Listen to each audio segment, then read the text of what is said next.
Assalamualaikum warahmatullahi wabarakatuh. Perkenalkan, nama saya Nurbaiti, NPM 230-978 dari Prodi Kesejahteraan Sosial, Fakultas Ilmu Sosial dan Ilmu Politik, Universitas Muhammadiyah Sumatera Utara. Baiklah, di video kali ini saya akan membahas tentang penyakit mental di dalam psikologi yang berjudul penyebab skizofrenia. Hal ini bertujuan untuk memenuhi tugas yang telah diberikan. Dapat dikatakan bahwa penyebab skizofrenia terjadi dari berbagai faktor seperti keturunan, perubahan fisiologis di otak, keadaan sosial, dan pengaruh lingkungan. Baiklah, kita akan membahasnya satu persatu.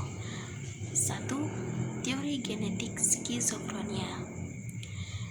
Golightly pada tahun 2008 mendefinisikan skizofrenia sebagai gangguan neuropsikiatri. Gottesman dan Seitz telah menemukan bahwa kejadian skizofrenia dalam populasi umum biasanya 1%. Keduanya juga telah mengidentifikasi bahwa tampaknya ada komponen penyebab genetik untuk skizofrenia. Gottesman dan Seitz awalnya menemukan bahwa semakin dekat hubungan antara penderita skizofrenia dan anggota keluarganya, maka semakin besar pula kemungkinan bahwa anggota keluarga akan mengembangkan gejala skizofrenia. Yang kedua yaitu teori fisiologi skizofrenia. Salah satu teori ketidakseimbangan biokimia yang paling berpengaruh dikenal sebagai hipotesis dopamin. Hal ini dibahas oleh Saunders dan Geijman pada tahun 2001 dalam kaitannya dengan kemajuan eksperimental dalam penelitian genetika skizofrenia. Dopamin adalah zat kimia yang dikenal sebagai neurotransmitter. Ini membawa informasi di sekitar otak dan diyakini terlibat dalam regulasi emosi. Hipotesis dopamin menunjukkan bahwa kelebihan dopamin menyebabkan gejala skizofrenia.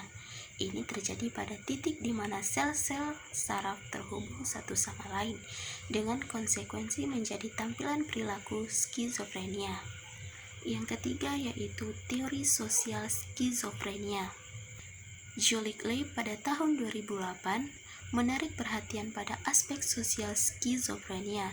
Selain pengaruh herediter dan biokimiawi pada perkembangan skizofrenia, penting juga untuk mempertimbangkan pengaruh sosial lingkungan. Dua faktor yang sangat penting, yaitu peran keluarga dan efek stres. Yang keempat, ada komunikasi ikatan ganda. Bentuk komunikasi khusus ini awalnya dipopulerkan oleh Giorgio Bateson pada tahun 1972. Anak ditempatkan dalam situasi tidak menang dengan pesan-pesan yang saling bertentangan, baik verbal maupun non-verbal. Komunikasi ini berasal dari orang tua anak.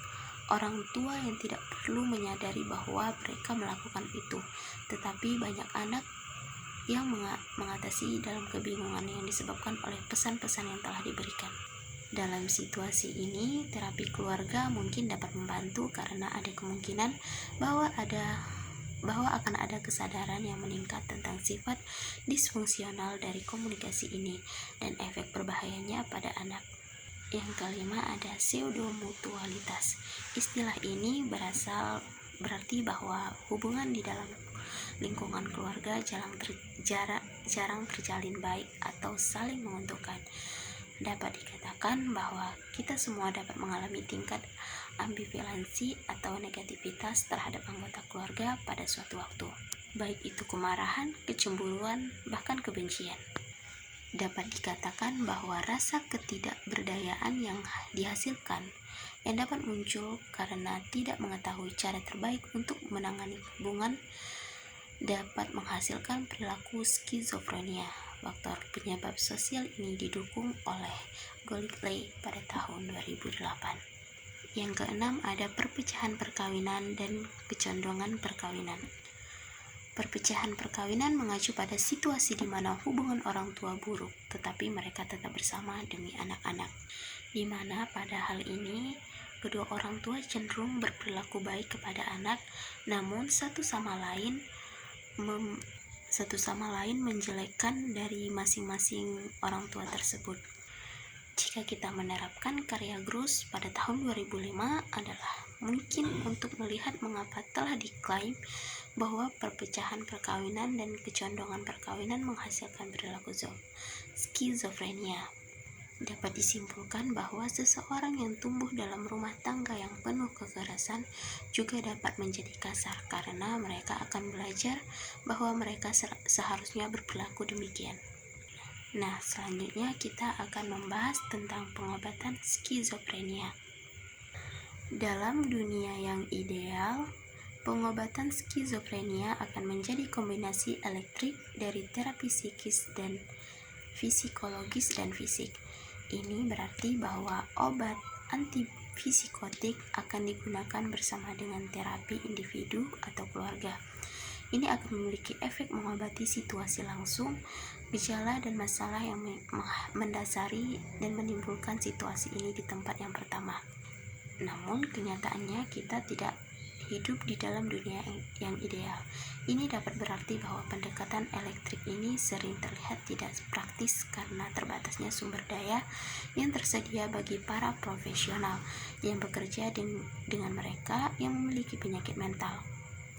Dapat dikatakan bahwa kesulitan dari pendekatan ini adalah tidak benar-benar menyembuhkan, melainkan hanya untuk meringankan gejala dari skizofrenia tersebut. Demikianlah yang dapat saya sampaikan. Apabila ada kesalahan, saya mohon maaf.